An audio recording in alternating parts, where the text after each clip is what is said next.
Hi అండి. AP ration కార్డ్‌కి సంబంధించి లేటెస్ట్ అప్‌డేట్ అయితే వచ్చిందనమాట. సో, మనకి ఇవాళ పేపర్‌లో అయితే న్యూస్ పేపర్ ఆర్టికల్‌లో అయితే ఈ ఏపీ రేషన్ కార్డ్‌దారులకు సంబంధించి లేటెస్ట్ వార్తలైతే అందించారండి. ఇక్కడ చూసుకున్నట్లయితే మనకి గత నెల ఏదైతే మార్చి 31 తారీఖు వరకు కూడా ఇచ్చిన గడువనేది ముగిసింది.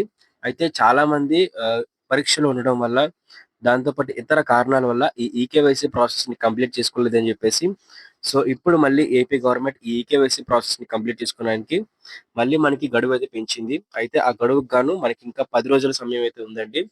మీరు ఈ 10 రోజుల్లోనే ఈ ఈకేవైసీ అయితే పూర్తి చేసుకోవాలనమాట.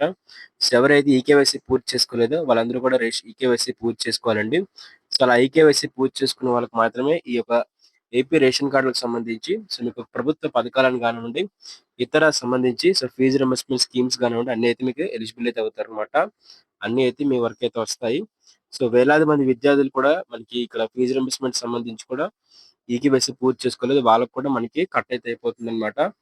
అలాగే ప్రభుత్వ సంక్షేమ పథకాలకు అర్హులైన వారు కూడా జాబితా అయితే గుర్తించడం చాలా కష్టమైతే అవుతుందని చెప్పేసి ఈకేవైసీ పూర్తి చేసుకోకపోతే ప్రభుత్వం అయితే చెప్తుందనమాట.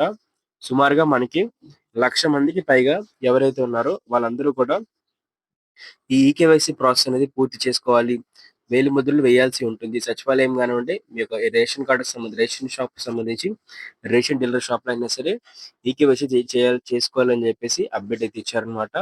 అలాగే దాంతో పాటే మనకి తొందరలోనే ఈ రేషన్ కార్డ్‌కి సంబంధించి పేర్లు తొలగించలేదన్నమాట. పేర్లు తొలగించేందుకు, అలాగే చిరునామా మార్పేందుకు, ఇంటి పేరు మార్పించేందుకు, అలాగే ఇతర సౌకర్యాలు ఏవైతే మనకి స్ప్లిట్టింగ్ గానివ్వండి, యాడింగ్ గానివ్వండి, ఇలాంటి ఏమైనా కరెక్షన్స్ కానివ్వండి, అన్ని ప్రాసెస్‌లు కూడా త్వరలో అయితే తీసుకొస్తామని జెప్పేసి 2020 వరకు కూడా మనకి ఎలాంటి ప్రాసెస్ అయితే కంప్లీట్ చేయలేదని జెప్పేసి, ఇప్పుడైతే ఆ ప్రాసెస్‌ని కంప్లీట్ చేస్తామని జెప్పేసి చెప్పడం జరిగింది. అలాగే పిల్లలు ఎవరైతే ఉన్నారో వాళ్ళకి కూడా ఈ యొక్క ఈకేవైసీ అయితే చేయించాలని చెప్పేసి చెప్పడం జరిగింది. ఈకేవైసీ ఎవరైతే 5-10 సంవత్సరాల పిల్లలు ఎవరైతే ఉన్నారో వాళ్ళలోనే ఎక్కువగా ఈకేవైసీ అవ్వలేని వాళ్ళైతే ఉన్నారని చెప్పేసి, వాళ్ళకే తర్వాత రాబోయే తల్లికి వందనం పథకం కానివ్వండి, ఇతర పథకాలు ఏవైతే ఉంటాయో వాళ్ళకైతే వర్తించవు అని చెప్పేసి, దాంతో పాటే వాళ్ళకి సంబంధించి రేషన్ కార్డ్‌లో రేషన్ అయితే ఇవ్వరని చెప్పేసి, రేషన్ కార్డ్‌లో వాళ్ళ పేర్లయితే కట్ అయితే అవుతాయని చెప్పేసి చెప్పడం జరిగింది. మీ ఇంట్లో ఎవరైనా పిల్లలు గాని ఉన్నట్లయితే వాళ్ళకి 5-10 సంవత్సరాల వయసున్నట్లయితే ఖచ్చితంగా ఈకేవైసీ అనేది పూర్తిగా చెక్ చేసుకోండి. అలా చెక్ చేసుకుంటేనే మీకు మీ రేషన్ కార్డ్‌కి సంబంధించి ఈకేవైసీ అయితే అయిందో లేదో తెలుస్తుందనమాట. ఎలా చెక్ చేసుకోవాలని చెప్పేసి సెపరేట్ డెడికేట్ వీడియో అయితే ఉంది. ఆ వీడియో లింక్ వచ్చేసి నేను డిస్క్రిప్షన్‌లో మీకు ప్రొవైడ్ చేస్తాను. ఆ వీడియో చూసి మీరు రేషన్ కార్డ్‌లో ఈకేవైసీ అయిందో చెక్ చేసుకోవచ్చనమాట. అయితే రేషన్ కార్డ్‌లకు సంబంధించి స్ప్లిట్ ఆప్షన్ అనేది ఎప్పుడొస్తుంది? Adding option ఎప్పుడొస్తుంది? దాంతో పాటు మనకి కరెక్షన్ విండో కూడా ఎప్పుడు ఓపెన్ అవుతుందో అడుగుతున్నారనమాట.